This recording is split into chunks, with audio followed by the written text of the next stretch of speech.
এখন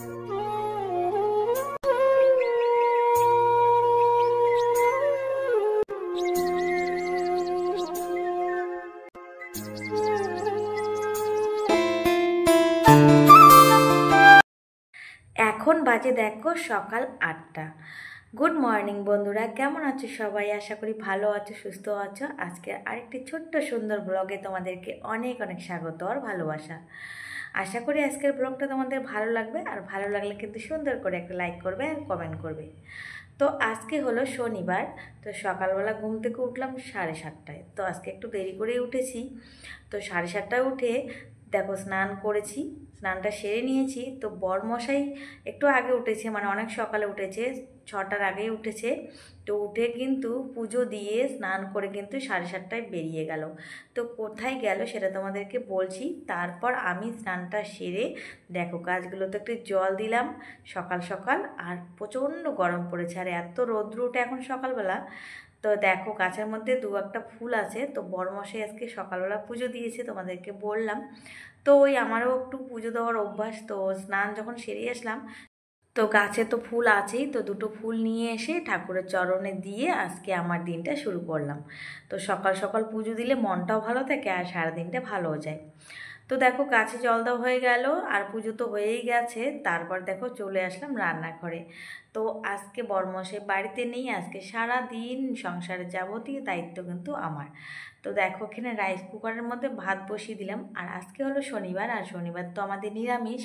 তো সেই জন্যে আজকে মুগ ডাল করলাম, মানে মুগ ডালটা সেদ্ধ দিলাম, ভাত বসিয়ে দিয়েছি, তার সাথে আলুও দিয়েছি। আর এখানে দেখো দুধগুলো, অনেকগুলো দুধ জমা হয়েছে। আর এখন না আমরা বাড়িতে দুধ নেই, আর দুধগুলো খুবই ভালো। দেখো দুধগুলো থেকে অনেকটা সর জমেছে, আর এই সরগুলো আমি কিন্তু তুলে রাখতেছি। আর এই সরগুলো দিয়েই কিন্তু আমি ঘি তৈরি করব বাড়িতে। তো এখন অনেকটা করে দুধ দুধ নেওয়া হয়, ½ লিটার করে।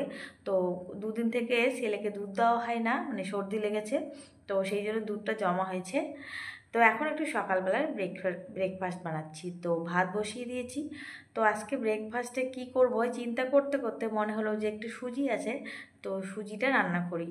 আর আজকে তো বরমাসেও নেই, তো আজকে রান্নাবাড়ির সেরকম একটা চাপ নেই। আর কি বলো তো, বাড়িতে মানে বাড়ির গার্জিয়ান, বাড়ির আসল লোকটা যদি বাড়িতে না থাকে, তাহলে কিন্তু তোমাদের কীরকম জানি না, কিন্তু আমার একদম রান্নাবাড়ি করে মানে করতে ইচ্ছা করে না, খেতেও ইচ্ছা করে না।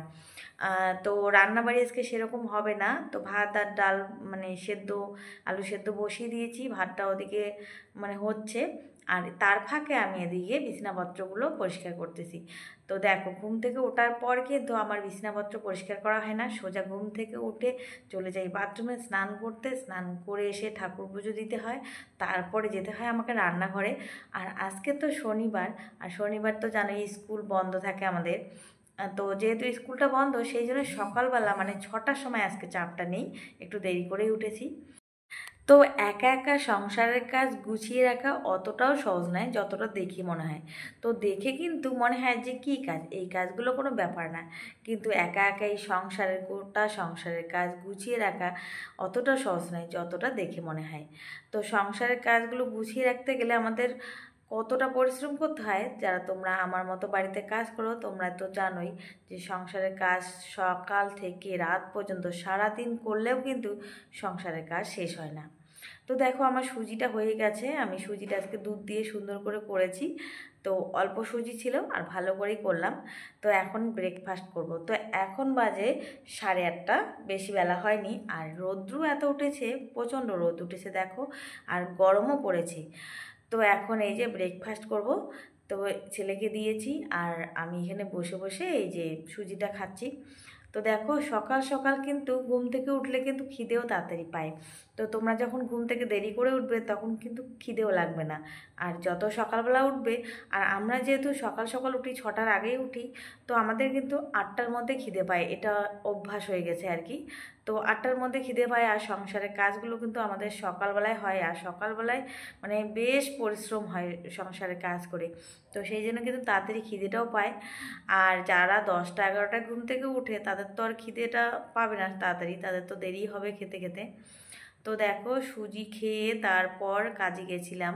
ছেলে একা একা বাড়িতে ছিল, তারপর ফিরে আসলাম। এসে আর একটা কাজ শুরু করলাম।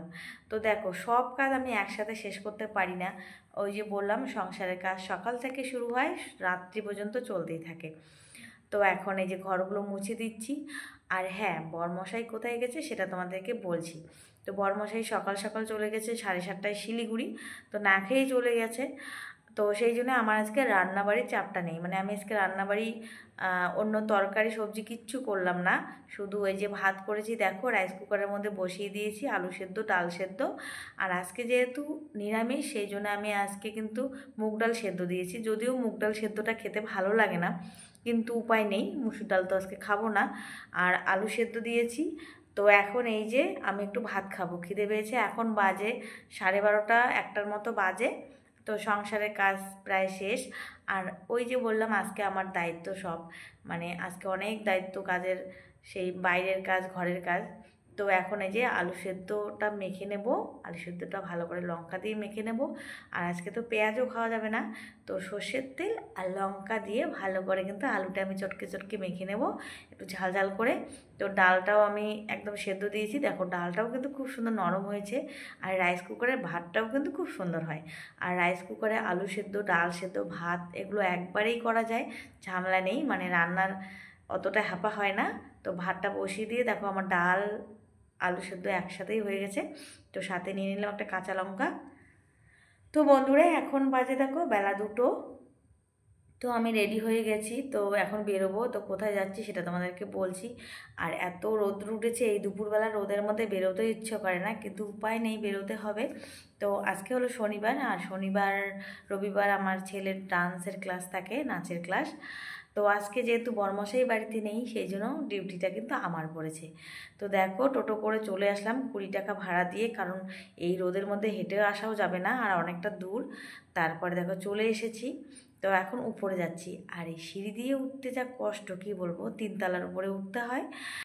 তো দেখো এই যে নাচের ক্লাসটা এখনও মানে ছাত্র আসেনি, 1-2জন এসেছে। তো প্রথমে তো ভেবেছিলাম যে বন্ধ।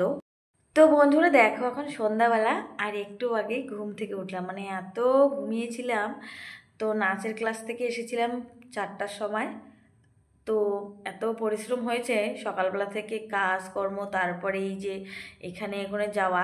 তো কি বলতো, বাড়িতে থেকে সংসারের অনেক কাজ করা যায়, কিন্তু কোথাও জার্নি করলে মানে কোথাও বাইরে বেরোলে শরীরটা না ভীষণ ক্লান্ত হয়, তারপর গরম। তো মা ছেলে কি করেছিলাম, একটু খেয়ে ঘুমিয়েছিলাম। তারপর দেখো সন্ধ্যাবেলা উঠে সন্ধ্যা প্রদীপ দিয়ে এই যে রান্নাঘরে এসেছি, দুধটা গরম করে রাখতেছি। তো অনেকটা দুধ হয়েছে, তো ভাবলাম ফ্রিজের মধ্যে থেকেও যদি দুধগুলো নষ্ট হয়ে যায় সেজন্য গরম করে রেখে দিই। আর দেখো এত কাশি হয়েছে আমাদের। তো কালকে রাত্রিবেলা মানে কালকে বিকেলবেলা বরমশাই এই যে পাতাগুলো তুলে রেখেছে, তুলসী পাতা, রাম তুলসী। তো সেটা কালকে করা হয়নি, সেটা আজকে আমি এখন এই যে পাতাটা দেখো রস করে নিলাম। আর এই পাতাটা কিন্তু খুবই উপকার কাশির জন্য, সর্দি কাশির জন্যে। তো অনেক পাতা হয়েছে। তো পাতাটা দেখো বেটে নিয়ে রস করে নিয়ে এর মধ্যে দিয়ে দিলাম গোলমরিচ, আর এর মধ্যে দিয়ে দিলাম মিশরি। তো এটা এখন আমি গরম করব। আর এটা যদি রেগুলার আর কি 2-3 বেলা করে খাওয়া যায় তাহলে কিন্তু খুবই উপকার, কিন্তু ওই আমার আলসেমির জন্য না আর খাওয়া হয় না। মানে এতটা আলসেমি করি, মানে করাটাই একটা আলসেমি। আর বাড়িতে আমাদের কিন্তু তুলসী পাতার গাছও আছে, কিন্তু ওই করাটা হয় না, আর সেই জন্য খাওয়া হয় না। তো এত কাশি হয়েছে আর গলা ব্যথা, তো সেই জন্য ওষুধটা বানিয়ে নিলাম। আর দেখো এখানে ডাল ভিজিয়ে রেখেছি, তো ডালের বড়াটা দিনের বেলা করা হয়নি। তো এখন না একটু খিদেও পেয়েছে। তো এখন এই যে ডালটা বেটে নিলাম, তো কয়েকটা বড়া করব। দেখো একদম ছোট ছোট করে বড়া করতেছি, একদম গরম গরম। তো সন্ধ্যাবেলা একটু টিফিন করতে হবে, সন্ধ্যাবেলা তো কিছু খেতেই হয়। তো ছেলেকে তো দুধ দেবো না আজকে, কারণ সর্দি লেগেছে। তো দেখো এখানে বড়া দিয়ে, মানে গরম গরম বড়া দিয়ে, ডালের বড়া দিয়ে মুড়ি মাখা। তো বড়া দিয়ে কিন্তু মুড়ি মাখা খেতে ভালোই লাগে। তো সাথে নিয়েছি দেখো সুজি, আর সর্ষের তেল দিয়ে মুড়িটা মেখে নিয়েছি। তো গরম গরম বড়া দিয়ে এখন আমরা সন্ধ্যাবেলা টিফিন করব। তো বন্ধুরা আজকের ব্লগটা যদি ভালো লাগে তাহলে কিন্তু অবশ্যই সুন্দর করে লাইক করবে, একটা কমেন্ট করবে। তো এখন এই যে মুড়ি মাখাটা বসে বসে খাবো। তো আজকের ব্লগটা আর বেশি বড় করছি না, আজকে সারাদিনটা আমার এভাবেই চলে গেল। তো তোমাদের সবার সঙ্গে দেখা হবে আবার নতুন ব্লগে। তো আজকে এখানেই শেষ করছি, সবাই ভালো থেকো, সুস্থ থেকো, টাটা।